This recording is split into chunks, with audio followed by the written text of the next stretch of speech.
Councilmember Evan Glass hopes to raise $100 million over the next 10 years for affordable housing and public schools by closing a loophole that does not charge an impact tax for partial renovations of single-family homes built before 2004.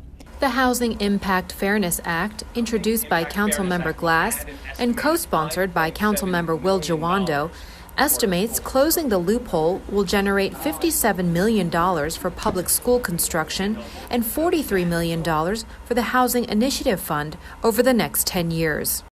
According to the Montgomery County Planning Department, the average home that is torn down was built in 1948 and is sold for $700,000. Renovations increase the home's value to an average of $1.75 million.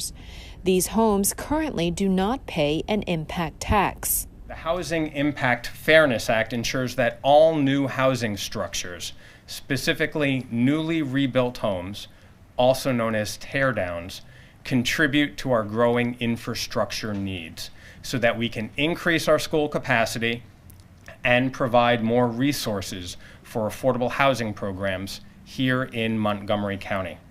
A tear down is defined as a demolition of at least 50% of the original housing. Councilmember Glass explains what kind of renovations are not included in the bill. This legislation does not apply an impact fee to any home that's already paid one. And it does not charge an impact fee to anyone who wants to build an extension, or an addition, or a dormer, or a bump out. The bill requires an assessment of at least $9 for each square foot that the floor area of the newly constructed home exceeds the floor area of the original home. The tax would be collected as a precondition to a demolition permit.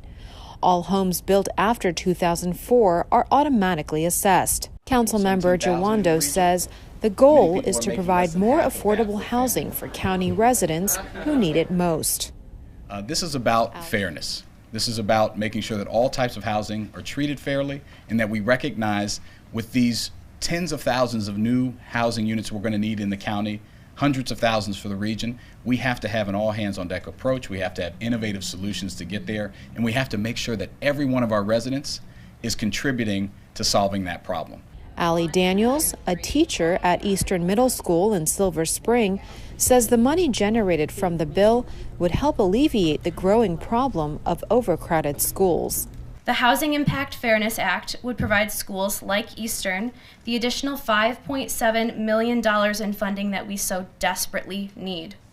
We would be able to move forward with our building's reconstruction and provide the over 1,000 students over 5 different programs in our school the learning environment that they deserve. A public hearing on Bill 3419 is tentatively scheduled for December 3rd. In Rockville, I'm Crystal Park.